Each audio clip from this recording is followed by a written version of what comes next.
자, 반갑습니다. 국어강사 배성재입니다. 지난번에 이어서 마찬가지 여러분들이 독해를 할 때 어떤 어려운 문장을 만났을 때 그 문장을 조금 독파해내는 방법, 즉 독해해내는 문장의 어떤 포인트들에 대해서 조금 얘기를 해볼까 하는데 사실 지지난주에 한번 얘기했던 거랑 비슷한 개념이야. 즉 지지난주에 내가 가능세계 지문에서 한번 보여줬던 것 같은데 가능세계에서 어떤 유사한 문장 혹은 대응되는 문장을 통해서 너가 추론을 할 수 있는 정보의 의미들 이런 것들에 대해서 한번 얘기한 적이 있거든. 그거를 조금 더 한번 구체화시켜 볼게. 자, 일단 유사한 문장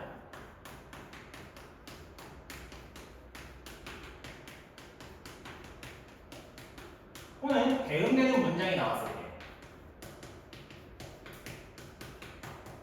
사실 결론적으로 문학이든 독서든 여러분들이 지금 있는 그 문학이나 독서의 공통점은 본질은 결국 텍스트라는 거야. 자, 여러분들 문학에서 뭐 대구법이라든지 혹은 수미상관이라든지 혹은 뭐 고려가의 후력부라든지 이런 거를 배울 때 유사한 통사 구조의 반복 혹은 유사한 문장 구조의 반복 이런 것들을 배웠을 거거든. 즉 그게 문학에서도 중요하다면 마찬가지 똑같은 텍스트인 독서에서도 그 부분이 중요하지 않겠냐 이 생각을 한번 해보자는 거야. 자, 내가 지난주에 그 유사한 문장을 가지고 활용할 수 있는 것 두 가지를 소개해 줬었는데 거기에다 내가 플러스 알파로 한 가지를 조금 더 얘기해 볼까 해. 일단 지난번에 했던 거 한번 정리해 보자면 첫 번째, 이런 유사한 문장 두 개가 동일한 화제에 대한 얘기라면은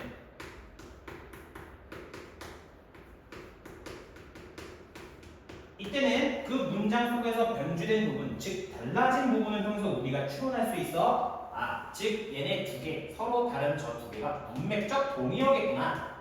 이걸 도출했던 게 우리 가능세계의 첫 문단이었어. 즉 가능하지 않으면 가능세계가 존재하지 않는다. 요거를 내가 도출시켰던 그 포인트거든. 두 번째, 다른 화제야. 사실 첫 번째 거는 나도 인정. 여러분들이 이걸 써먹기 조금 어려울 수도 있을 것 같다는 생각이 들어. 근데 그런 문장이 나올 때 앞으로 반응하는 습관을 들이자는 거야. 그런 부분이 너의 독해력을 좀 다르게 만들어줄 거야. 자, 다른 화제가 나왔을 때는 이때는 비교이거나 혹은 분류이거나 어차피 대조일 거기 때문에 이런 대조들, 즉 C하고 D 완전 달라지는 변주된 그 부분 같은 경우는 차이점이 될 거고 같은 부분은 기준이 될 것이다. 그래서 이 부분은 기준과 차이점의 포커스를 맞추면서 읽는다 라고 얘기했었을 거야. 자, 그리고 세 번째, 세 번째 같은 경우는 이걸 내가 이렇게 정리할게. 케이스 분류할 때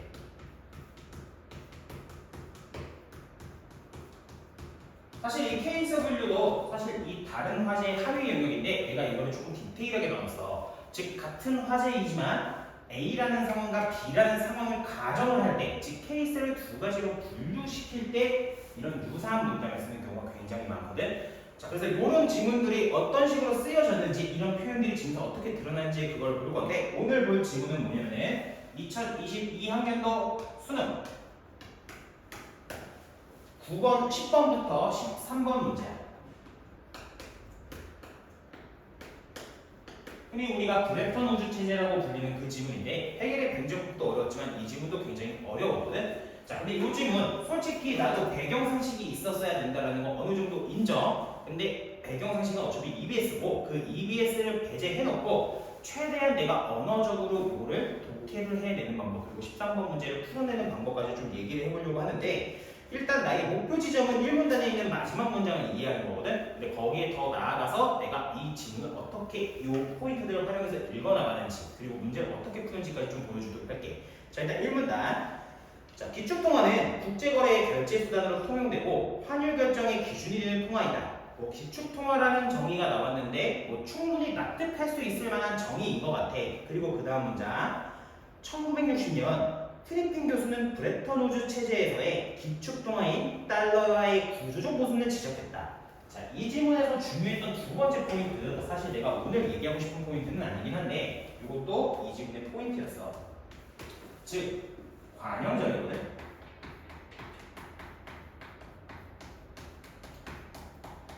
자, 1문단의 첫 번째 문장이 기축통화에 대한 정의를 소개해놓고 두 번째 문장에서는 기축통화인 달러화라고 제시가 됐을 거야. 즉, 관형절을 통해서 정의를 제시해주는 경우가 있어.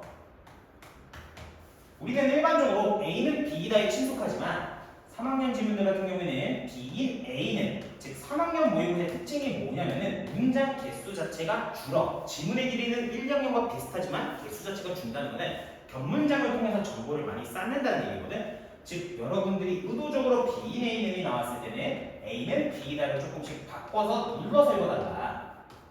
실제로 이 지문은 관형절로 암긴 문장들이 굉장히 많았었고 그런 문장들을 놓쳤다면 이건 배경서식을 요구하는 거 아닌가 이런 얘기를 많이 했을 것 같아. 그래서 이런 관형절들 정리를 좀 눌러서 읽어달라. 즉 달러는 기축통화구나. 자 그럼 정리해보자면 지금 뭐냐면은 트리핀이라는 사람이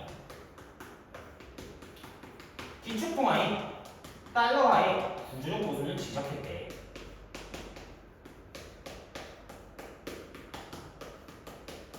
그러면 앞으로 이 지문은 달러화에 어떤 모순이 있는지 이거를 구체화시켜 줄 거거든. 자, 그래놓고 그 다음 문장.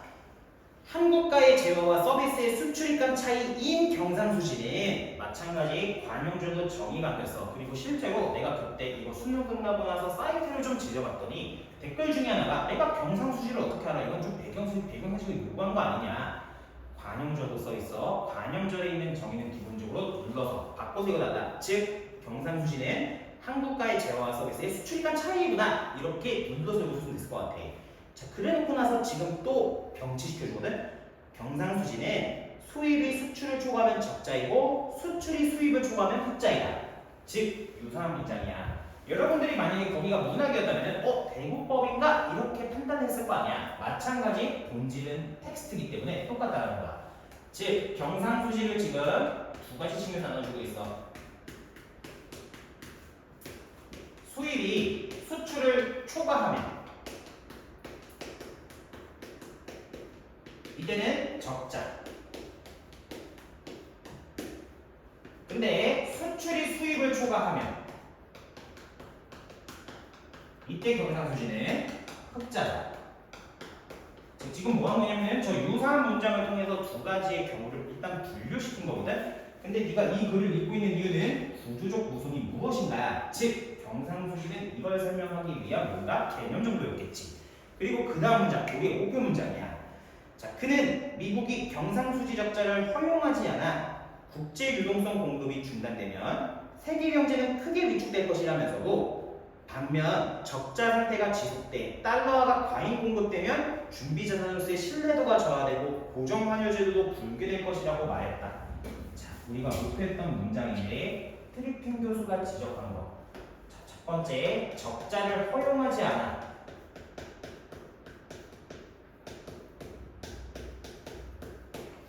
그래서 유동성 공급을 중단시켜. 그렇게 되면 세계 경제가 위축이 된대. 그리고 나서 반면 또 유사한 문장 구조를 붙여줬는데 정말 친절해. 키워드들을 공유하면서 문장 구조를 그대로 가져간 케이스야. 즉 적자가 지속된대. 같은 화제에 대해서 얘기해보지만 지금 상황을 케이스를 지금 허용하지 않는 거와 적자가 지속되는 걸로 분류해주고 있구나. 즉 요거를 활용하면서 이런 문장이 네가 반응해야 된다는 그 지적을 확보했으면은 미리게 생각을 끝냈을 거야. 그리고 나서 여기는 달러가 과잉 공급 때문에 즉 서로 반대 상황이니까 유동성의 개념이 이 문단에 나오긴 하지만 여기서 사실 추론해볼 수 있어. 유동성이 곧 달러랑 뭔가 비슷한 개념이겠구나. 이 정도 체크할 수 있었다는 거야. 그리고 마찬가지 신뢰도에 문제가 생겨. 신뢰도가 저하돼. 그리고 붕괴돼 버려.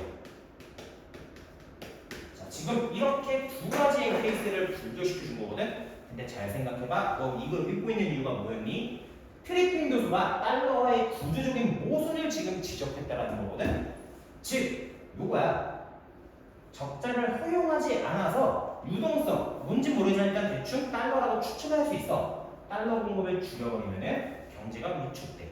그렇다고 적자를 그대로 냅두자니 달러가 너무 많이 과잉 공급돼서 달러의 신뢰도가 떨어져버리고 체제가 붕괴돼버려. 즉, 두 개의 상황을 병치시킨 거를 네가 확인을 했을 때 비로소 이해가 돼. 구조적 모순. 그리고 그 다음 문제는 트리핀 딜레마가 나오거든. 이러지도 저러지도 못하는 상황. 이게 달러화의 구조적 모순이었겠지. 즉 여기까지 읽어냈는데 내가 활용했던 거 이 유사한 문장을 통해서 지금 케이스를 분류시키면서 전개됐다라는 거 요걸 확인해 주면 될 것 같아. 자, 이걸 정확하게 읽었다면 이 문단의 첫 문장이 좀 명확하게 얘기가 될 거야. 이러한 트리핑 딜레마는 국제 유동성 확보와 달러와의 신뢰도 간의 문제이다. 즉 유동성 달러를 확보하자고 하니 신뢰도가 떨어져. 신뢰도가 떨어져서 신뢰도를 잡으려고 하자니 유동성이 중단되니까 경제가 위축돼 버려. 이러지도 저러지도 못하는 딜레마겠구나. 요런 얘기였겠지.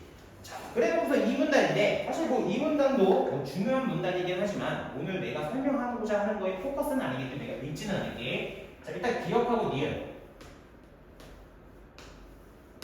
누가 봐도 비교, 대조, 분류야. 즉 분류는 기본적으로 너가 기준과 차이점, 공통점을 잡는 데거든. 이 유사한 문장과 적의 반응만에 따라서는 충분히 어렵지 않게 걸었을 것 같아.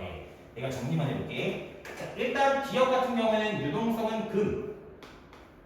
그리고 니은 같은 경우는 유동성이 금에 달러가 추가됐다고 돼 있었거든. 그리고 키워드 되게 예쁘게 공유해 줬었어. 어디에 고정을 하냐. 즉 얘는 금에 고정을 시키고 뭐 금태환 의무라는 말이 있지만 금태환 의무는 내가 시켜본 결과 5등급까지는 다 누구나 중요하게 이런 게 있구나 판단하면서 이거 달러화의 다른 나라들이 고정을 시켰다. 미국은 금에 고정시켰지. 3원 1온스를 35달러로 바꿔준다. 자, 그래놓고서 또 뭐가 나오냐면 기억에서는 환율이 자동으로 결정된다. 이번에 공유했던 키워드는 자동 결정이야. 자, 그리고 니은 같은 경우 이 문단의 마지막 문장쯤이었는데 이에 따라 기축 동화인 달러화를 제외한 다른 통화들 간의 환율인 교차 환율, 즉 교차 환율의 개념을 또다시 관용적으로 엮었어. 자, 교차 환율이 자동 결정된다. 사실 이 문단에서 이거 말고도 정보가 더 많긴 했어. 근데 어차피 너가 문제를 풀어나가는 입장에서 이 정도 정보는 좀 처리하면서 되게 깔끔하지 않니? 키워드를 공유시켜주고 이 키워드 간의 차이가 바로 차이점이 될 것이다. 이게 유사한 문장을 활용하는 방법을 생각하면 될 것 같아.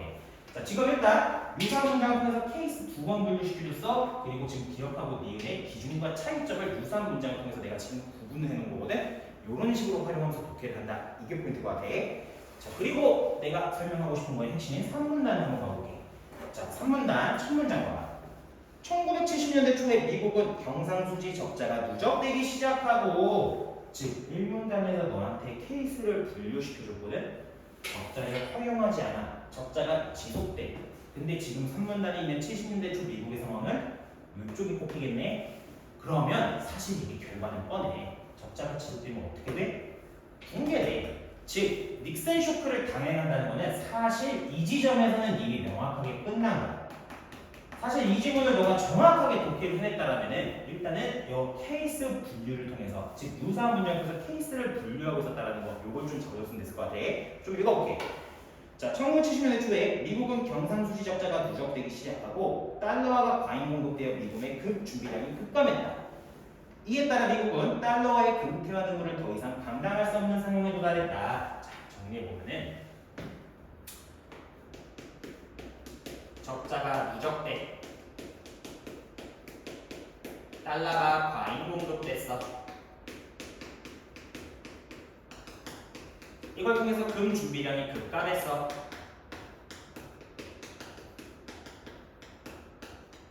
그래서 금 태환 의무를, 즉 이제 더 이상 달러 갖고 온다고 해서 금을 줄 수가 없어. 감당하지 못해. 자, 이렇게 정리가 되는 거거든.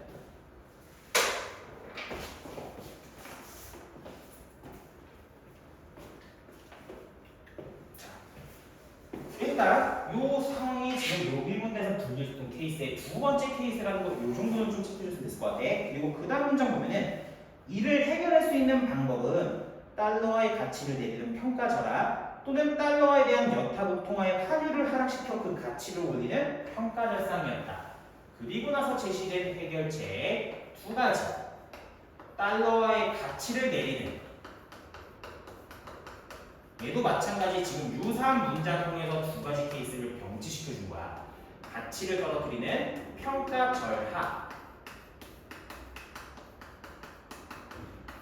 자, 이런 유사한 문장 볼 때는 다른 지점이 뭔가를 정확하게 봐야 돼. 여기는 갇혀치면 걔는 좀 달라. 걔는 뭐라고 돼 있냐면은 달러화에 대한 여타국 통화의 환율을 하락시켜 그 가치를 올리는, 즉 여타국의 환율을 떨어뜨려 그럼으로써 가치를 올려 이러는 평가절상.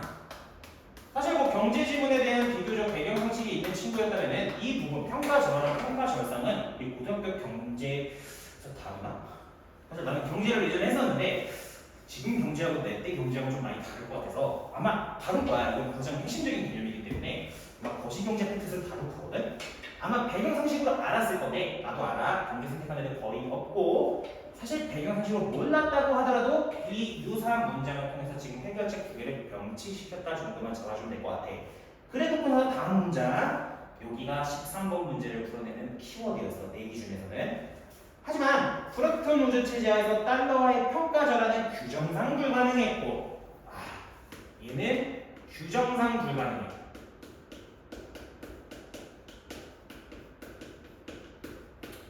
어차피 규정이라고 해봤자 지금 던져준 건 금태환 조항밖에 없었거든. 즉 이런 수를 35달러에 교환해준다는데 뭐 굳이 이해를 시켜보자면은 달러의 가치가 내려져 1원스의 옛날에는 35달러였어. 근데 얘네 입장에서는 지금 달러가 과잉 공급된 게 문제잖아. 아까 유동성 확보하고 그 다음에 뭐 신뢰도 저하 그거에 관한 문제라네. 신뢰도를 잡아주려면 달러의 공급을 줄여줘야 되는 상황이잖아. 즉 35달러 하던 거를 70달러로 올려버려. 달러의 가치를 내려버리는 거야. 금액 그만큼 동일한 금액 상태에서 달러를 그만큼 더 많이 써야 되는 거니까. 그러면 미국 입장에서는 그만큼 달러를 회수시킬 수 있을 테니까 많이 회수시킬 수 있을 테니까 해결이 되는 거겠지. 근데 문제는 이 조항을 깰 수가 없다. 그래서 규정상 불가라는 말이 나오는 거야. 뭐 굳이 이해는 필요 없었지만 자 그래놓고 가서 당시 대규모 대미 무역 흑자 상태였던 독일, 일본 등 주요국들은 평가절상에 나서려고 하지 않았다. 얘도 사실 그냥 불가하다 이렇게만 자꾸 넘어간 학생들이 많았을 텐데 사실 그냥 불가한 게 아니야. 불간에 조금씩 묘한 차이점이 있을 거 아니야. 얘는 정리해볼게. 그때 당시에 무역 흑자 상태였던 주요국들이 평가절상에 나서지 않았다.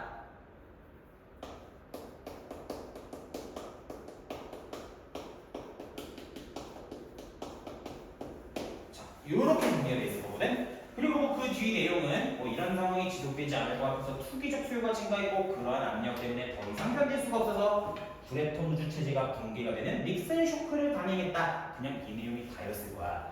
자 일단 지금 내가 이 지문 읽으면서 너한테 활용시켰던 거는 유사한 문장 통해서 지금 케이스 분류 총 3개를 잡았어. 그리고 대비 유사한 문장을 통해서 이런 기준과 어떤 지점이 차이점인지 요거를 잡았어. 마지막 문장 하나 있긴 한데 마지막 문장 그냥 가볍게 보면은 달러화가 그래도 기축통화 근데 딕은 어떤 기축통화도 없이 각각 다른 통화가 사용되는 경우 자 그러면 얘는 기축통화가 없다는 거니까 얘는 딱히 고정된 게 없다라는 뜻이겠네.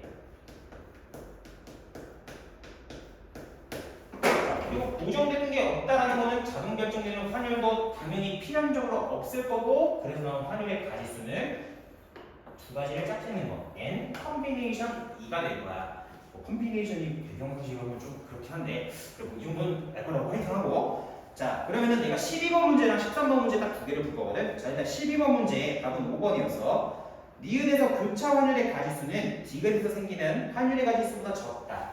즉 니은에서는 교차 환율 생기는 거 사실 얘 같은 경우는 나 같은 경우는 뭐 그림을 그려서 푸는 친구도 있던데 내가 이걸 좀 다른 것처럼 설명해볼게. 자 일단 얘는 3식이어서 3개라는 거를 누구나 다 잘 알았을 거야. 내가 실제로 애들한테 물어봤을 때 여기 3개라는 건 다 계산됐다 이 얘기하거든. 잘 생각해봐. 어차피 두가는 3개야. 자동 결정되는 환율은 토탈 몇 개가 될 거냐면은 3개가 될 거야. 두가가 3개니까. 그리고 생각해봐. 환율이랑 교차 환율이랑 뭐가 더 상위 개념이니? 당연히 환율이 더 상위 개념 아니야? 애초에 교차 환율 뭐야? 기축통화인 달러화를 제외한 여타국 그 간의 환율 이게 교차 환율 아니야? 그러면 적어도 너 생각을 할 수 있다? 교차 환율은 환율의 하위 개념. 세개보다는 작겠구나. 이 판단할 수 있다는 거야. 그러면 5번 선지가 맞다라는 거. 자, 교차 환율 가지수가 디귿에서 생기는 환율의 가지수가 적다가 맞는 선지가 되는 거겠지. 물론 계산을 해보면은 하나가 나와. 근데 그 계산하는 게 굳이 필요했을까? 내 말은 그거야. 4번 선지도 같은 맥락이야. 기울에서 니은으로 바뀐다. 환율의 가지수가 많아진다. 애초에 환율이 더 상위 개념이기 때문에 이 교차율 하위 개념 3개보다는 적을 것이다. 이렇게 판단했으면 4번 선지와 5번 선지가 깔끔하게 떨어졌을 거야. 자, 그리고 넘어가서 이제 그 문제에 13번 문제 불합률이 정말 높았는데 나도 인정. 배경 상식이 있었다면 문제를 훨씬 더 쉽게 풀고 더 빨리 풀 수 있어. 근데 배경 상식이 없다는 걸 가정하고 한번 문제를 풀어볼게. 자, 일단 보기 박스. 브레턴 우즈 체제가 붕괴된 이후 두 차례의 석유 가격 급등을 겪으면서 기축통화국인 A국의 금리는 인상되었고 통화 공급은 감소했다. 자, 금리가 인상됐어. 그리고 통화 공급이 감소했대. 사실 지문에서 금리에 대한 관계를 주지 않았기 때문에 이건 금리하고 뭔가 관계를 좀 배경식이 필요한 거 아니었냐? 나도 인정. 근데 약간 추론할 수 있다. 통화 공급이 줄었다라는 거는 요 병치시켰던 이 케이스 분류 중에 요거에 해당하지 않을까 이 생각할 수 있지 않겠니? 즉 지금 미국이 경제가 위축돼 있구나. 약간 요런 맥락이지 않을까? 살짝 추측해 볼 수 있어. 이게 케이스 분류를 네가 똑바로 했을 때 가져갈 수 있는 힘이야. 자, 근데 좀 볼게. 자, 여기에 A국 정부의 소득세 감면과 금리 증대는 A국의 금리를 인상시켰으며 높은 금리로 인해 대량으로 외국 자본이 유입되었다. 외국 자본이 유입되었대.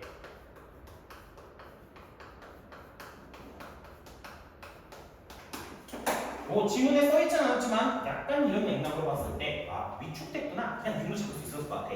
그리고 이거에 대한 해결책으로 제시해준 게 뭐냐면 마지막 문장. 이로 인해 A국 통화와 B국 통화와 C국 통화의 환율은 각각 50%, 30% 하락했다. 즉 평가 절상을 해결책으로 쓴 거야.